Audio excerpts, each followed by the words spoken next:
우리가 호텔이나 숙박업소에 가면 방을 청소해 주시는 분들이 계십니다. 이분들에게는 특별한 것이 주어지는데요. 바로 마스터키입니다. 숙소의 방마다 열쇠가 다 다르게 되어 있기 때문에 청소를 위해서는 어떤 방의 문이든 다 열 수 있는 마스터키가 필요한 거죠. 저는 오늘 우리가 읽은 이 본문이 성경을 여는, 우리의 신앙과 삶에 찾아오는 이런저런 닫힌 문들을 여는 마스터키와 같은 말씀이라고 생각합니다. 태초에 하나님이 천지를 창조하시느니라.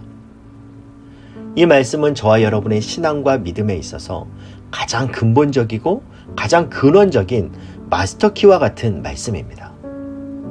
우리에게 이 말씀이, 창조주 하나님을 믿는 이 믿음이 흔들림 없이 온전히 세워진다면 우리는 성경 속에 있는 놀라운 하나님의 모든 기사와 표적, 예수 그리스도의 십자가와 부활을 믿을 수 있게 되는 거죠.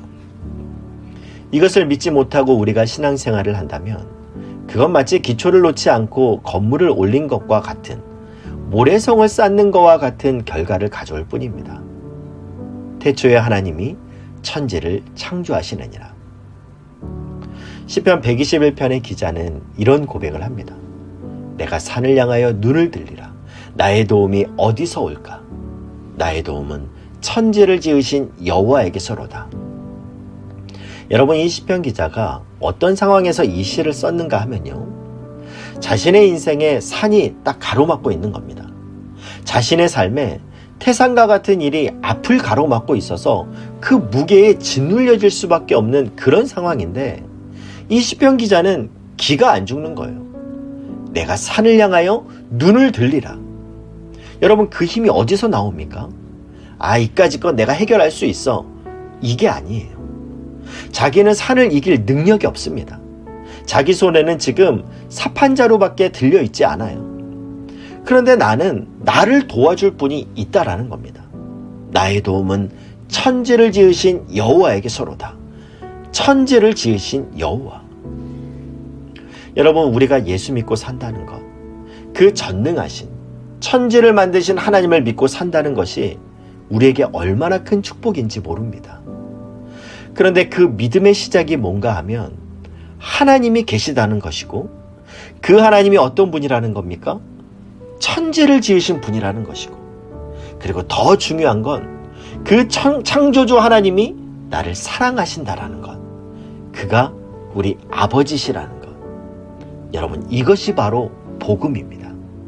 여러분, 이것이 우리의 신앙에 있어서 가장 기본적이고 그 어떤 순간에도 이건 믿고 의심하지 않는 저와 여러분 되시길 주님의 이름으로 축복합니다. 이 땅을 살아가는 누구에게나 산처럼 버거운 상황은 찾아올 수 있어요. 이 땅을 살아가는 모든 사람에게는 그 누구에게나 인생의 고민과 아픔이 있습니다. 사업에 실패하고 가진 것은 물거품처럼 모두 다 사라지고, 희망을 품고 시작한 결혼 생활은 언젠가부터 삐걱거리고, 끝간데 없이 방황하는 자녀로 마음은 피멍이 들고, 나를 아는 모든 사람들이 나에게 손가락질하는 것 같고, 그렇게 자신하던 건강이 한순간에 무너지고, 뭔가 선명하게 잡히지 않는 불확실한 미래로 방황하고 갈피를 못 잡고 사는 인생에게 오늘 하나님이 이렇게 말씀하십니다. 여러분, 이 시간 눈을 감고 가만히 이 하나님의 선포를 들어보십시오. 태초에 하나님이 천지를 창조하시니라. 태초에 하나님이 천지를 창조하시니라. 이 창조주 하나님이 지금도 여러분의 삶의 길을 창조하십니다.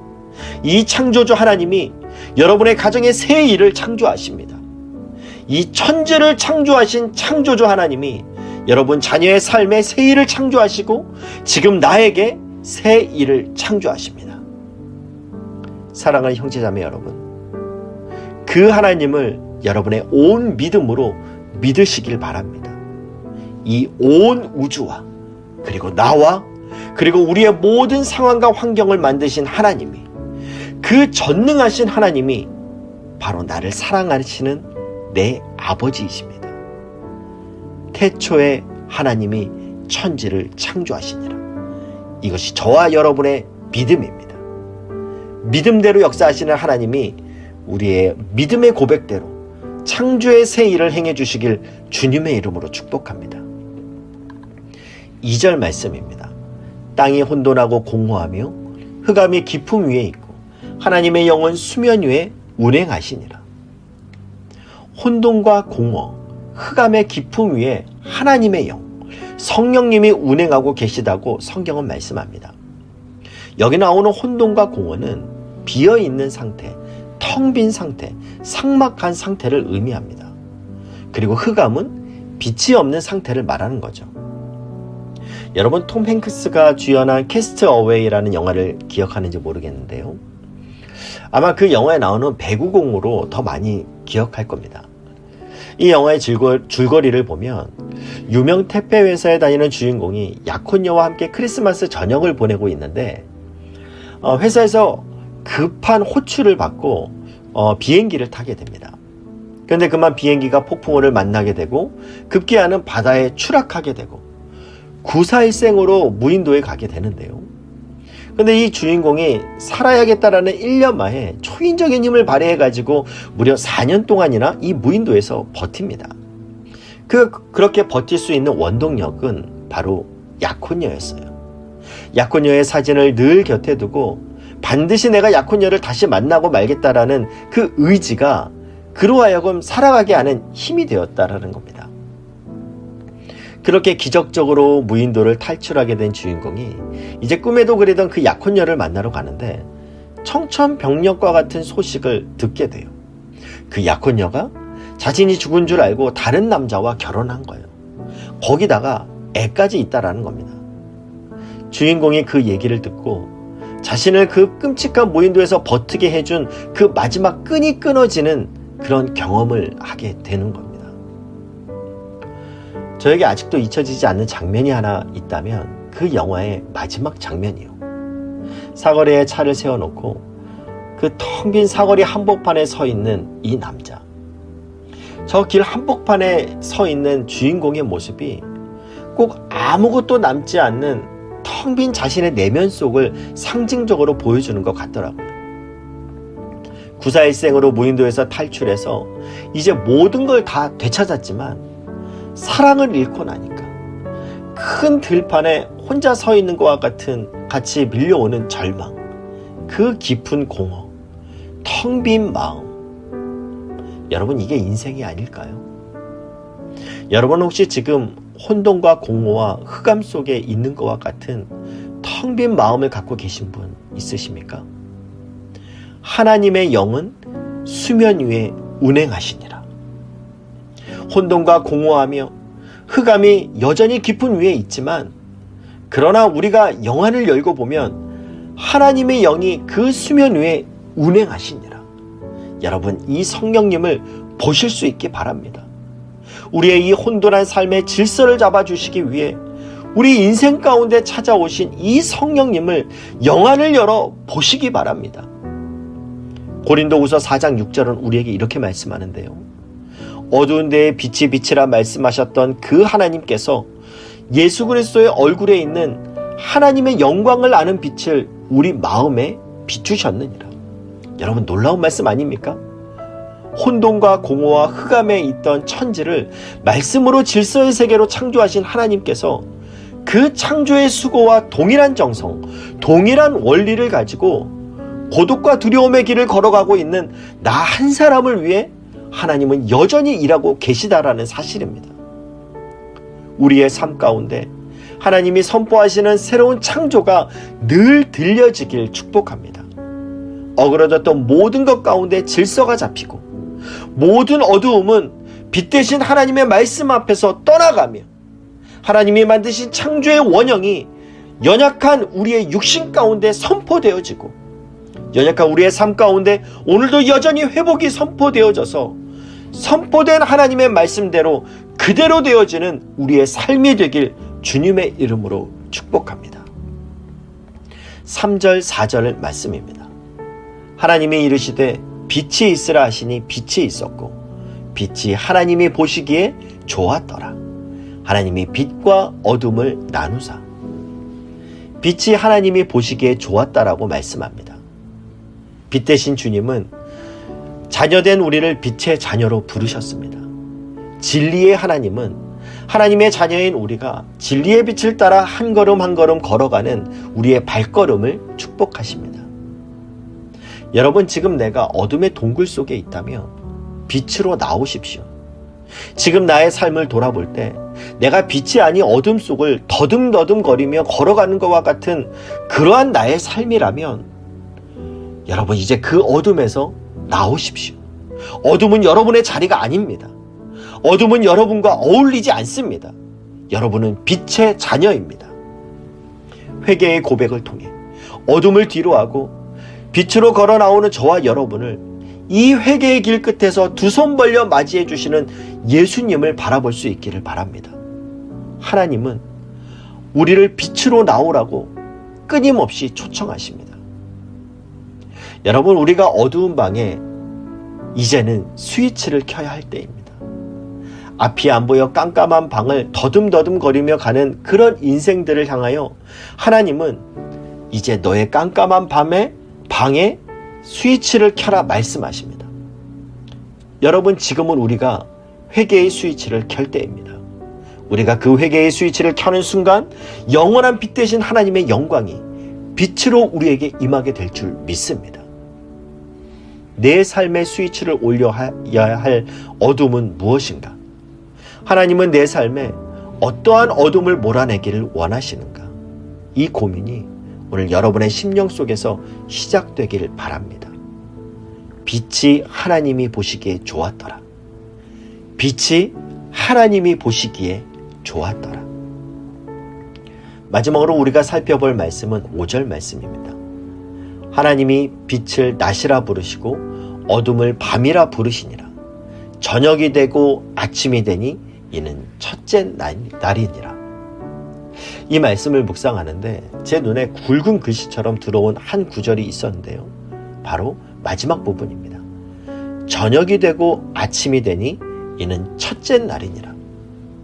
여러분, 인생은 새옹지마라는 말이 있어요.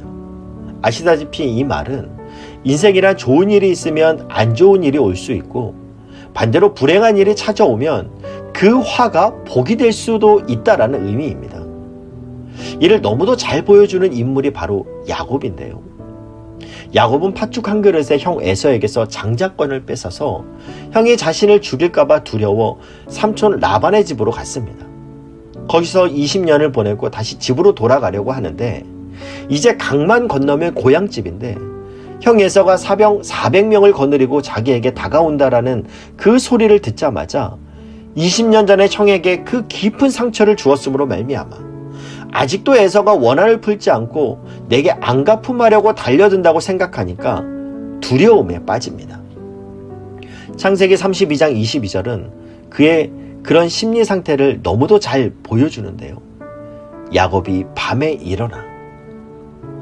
야곱은 그 불안한 마음을 이기지 못해서 한밤중에 일어나 자기 아내와 자녀들을 강 건너로 미리 보내고 난 다음에 그리고 홀로 남아 있습니다.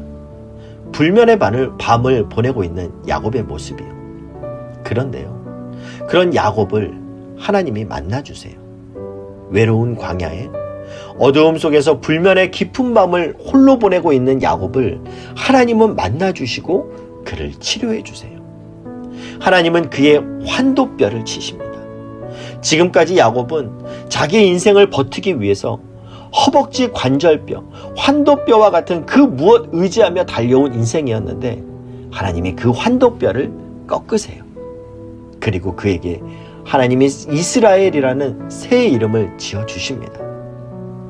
그날 야복강에서 살아계신 하나님을 경험하면서 드디어 야곱의 인생은 완전히 달라졌습니다. 지금까지 자신의 힘과 잔꾀만을 의지했던 그의 인생이었는데 그리고 그 결과로 불면의 밤을 깊은 밤을 보낼 수밖에 없던 그였는데 드디어 그의 인생에 주인이 바뀌는 놀라운 변화를 맞이하게 됩니다.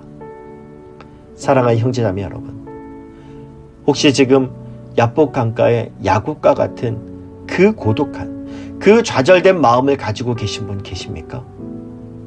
그렇게 믿고 의지했던 환도뼈였는데 하나님이 무슨 이유인지는 몰라도 그것을 내리치시는 바람에 풀썩 초라하게 주저앉아 고통하고 계신 분 계십니까? 오늘 그런 분 계시다면 31절 말씀을 기쁨으로 받으시길 바랍니다. 그가 분이엘을 지날 때 해가 돋았고, 그가 분이엘을 지날 때 해가 돋았고, 고통의 밤을 보내고 비록 그동안 의지하던 허벅지 관절뼈, 환도뼈가 꺾여서 다리를 절뚝절뚝하는 모습이 되었지만 그날 그는 그 고독한 어두운 밤이 지나 환한 햇살 아래 분이엘을 경험하게 되었습니다. 하나님은 불면의 밤을 지나고 있는 우리에게 환한 분이엘의 아침을 주시기 원하십니다. 저녁이 되고 아침이 되니 이는 첫째 날이니라. 사랑하는 형제자매 여러분, 우리의 삶에 저녁이 찾아오고 밤이 찾아와도 우리는 여전히 노래할 수 있습니다. 왜요? 하나님은 깊은 밤중에 아침을 준비하고 계시기 때문입니다. 천지를 창조하신 창조주 하나님, 전지전능하신 이 하나님이 바로 저와 여러분을 사랑하시는 우리 아버지이십니다. 그 하나님이 오늘도 나의 삶에 빛을 창조하길 원하시고 새 날을 주시길 원하십니다. 여러분, 그 하나님의 손을 이 시간 붙잡으십시오. 붙잡은 그 손으로 하나님과 동행하십시오. 내 손을 잡으시는 그 아버지가 우리로 밤을 지나 아침으로 인도해 주십니다. 제가 말씀을 준비하는데 계속 제 입술에서 되뇌어졌던 찬양이 있었습니다. 이 찬양이 이 땅을 살아가는 저와 여러분의 간절한 고백이 되었으면 좋겠다라는 그런 마음으로 얼마나 이 찬양을 불렀는지 모릅니다. 여러분, 성령님은요, 지금도 우리의 삶 속에서 역사하길 원하십니다. 혼돈과 공허와 흑암 속을 걸어가는 인생을 오늘도 외면치 않으시고 한 걸음에 찾아와 주시는 성령님께서 우리의 인생 위에 운행하시고 우리에게 다시금 하나님의 꿈을 품을 수 있게 도와주십니다. 이 성령님을 사모하며 함께 이 찬양을 찬양하도록 하겠습니다. 허무한 시절 지날 때. 허무한 시절 지날 때, 깊은 한숨 내쉴 때, 그런 풍경 보시며 단식하는 분 있네. 그와 같이 너희를 버려두지 않으리. 내가 너희와 영원히 함께하리라. 성령이 오셨네, 성령이 오셨네. 내 주에 보내신 성령이 오셨네. 인생 가운데 친히 찾아오셔서 그 나라 꿈꾸게 하시네. 억눌린 자 갇힌 자, 자유함이 없는 자, 피난처가 되시는 성령님 계시네. 주의 영이 계신 곳에 참 자유가 있다네. 진리의 영이신 성령이 오셨네. 성령이 오셨네, 성령이 오셨네. 내 주에 보내신 성령이 오셨네. 인생 가운데 친히 찾아오셔서 그 나라 꿈꾸게 하시네.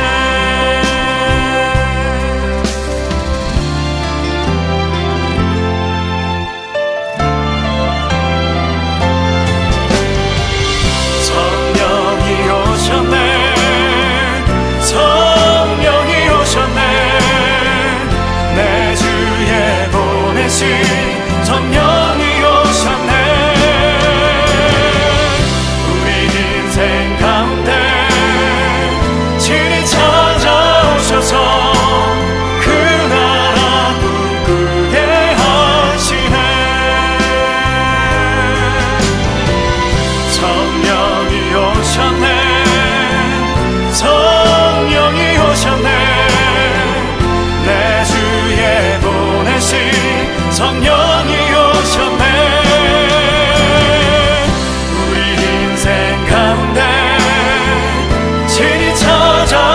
주셔서